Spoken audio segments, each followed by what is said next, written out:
رب زدنی علما.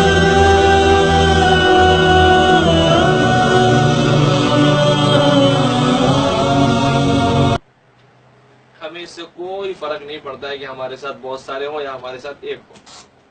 میں آپ کو ایک واقعہ سناتا ہوں.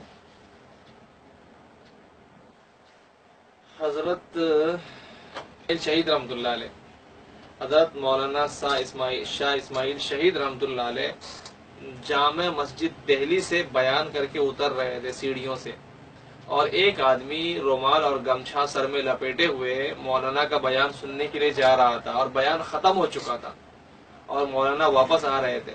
تو وہ آدمی ہانپتا کانپتا دوڑتا پہنچا اور کہنے لگا مولانا اسماعیل شہید کا ہم بیان سننے آئے ہیں. تو شاہ اسماعیل شہید رحمۃ اللہ علیہ نے اکیلے اس ایک آدمی کے لیے کھڑے کھڑے وہیں پہ وہ سارا بیان ریپیٹ کر دیا جو انہوں نے مسجد میں بھرے مجمع میں کیا تھا.